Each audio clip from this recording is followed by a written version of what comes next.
patient, okay? Here's the optimal thrombolytic technique. So here we have a patient with a persistent... After I saw this and implemented it, I've had 100% success rate with 1 dose of Cathflo, not including HD catheters. I'm only going to put in about 0.6 ml. Double check my math on that. What is the volume dead space inside of? Look it up if you don't know. Don't be afraid to look things up. Plenty in here, so I only put in 0.5. We clamped it. We're going to allow the TPA, the Alteplase, to work on that. I'm going to take an empty 10 cc syringe, and then I'm going to apply negative pressure because I want no liquid in this catheter. I don't want to take too much time, so I'm going to switch it up real quick. I'm going to clamp the line to ensure that we still have a vacuum in place. And you're going to see, hopefully, did you guys see that? the vacuum sucked in the amount of volume, so it only sucked in 0.5. The reason why your Cathflo doesn't work is because it's not actually touching the clot. You have to get it to touch the clot. And to do that, you have to create a vacuum. But we're going to make sure that we get rid of all the air, pull out the air, agitate the chemicals so that the Alteplase will actually reach all the way to the clot. Now I'm going to sit here, clamp it, and we're going to wait. All right, so this is a 15-minute check. We're going to check to aspirate to see if any blood will come out or if that full occlusion is still there.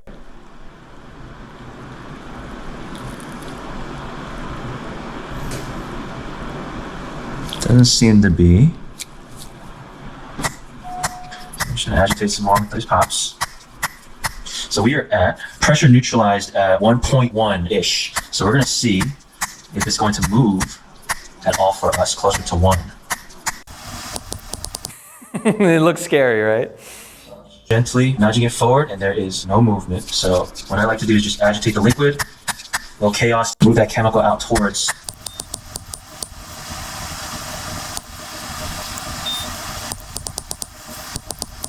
Zero movement from 1.1. So we'll just keep it there, give it another 15. By the way, that popping technique is done at scale in Australia. They don't use thrombolytics over there. Crazy.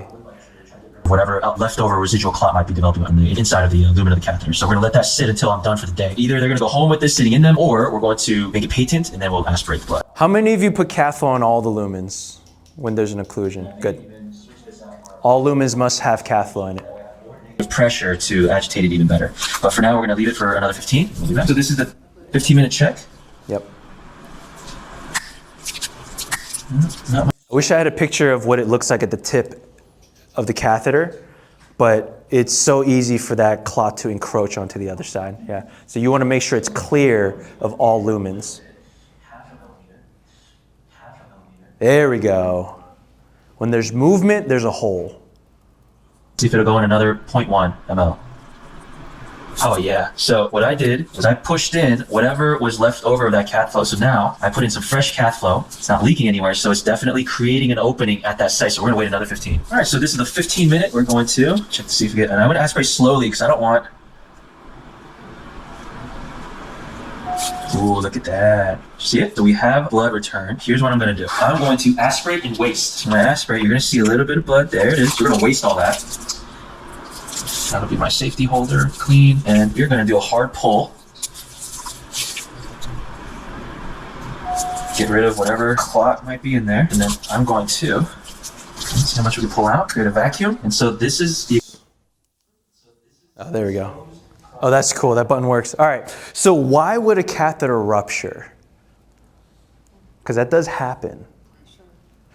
But when? At what point? When there's partial occlusion and we're like, I need this to work, that will overpressurize, especially if that fluid moves. Remember, volumetric flow rate, the movement of flow will increase that pressure. So someone previously was doing that, didn't work, and then they used the Cathflo, right? So be careful about when that rupture happened. Understand, okay, who tried to declot it before? What did they do? The reason why the popping technique works and why, in my opinion, it's safe, and from that 2020 study, is because the positive pressure, what do you think the positive pressure is from that?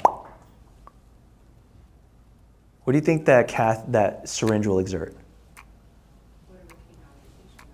No. I think they measured at about 40 PSI. Still less than my 10 cc hard flush.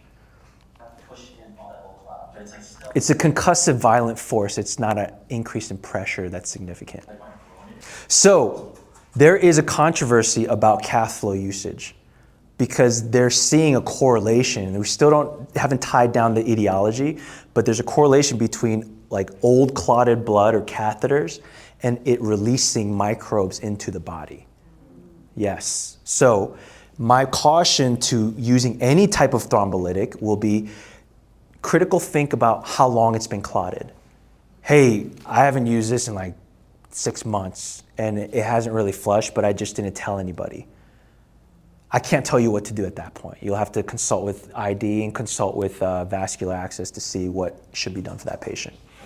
But this clot was clotted, I think, within a day or two, and they called us to come in. So I was pretty confident that there wasn't enough proliferation of bacteria to cause a sepsis.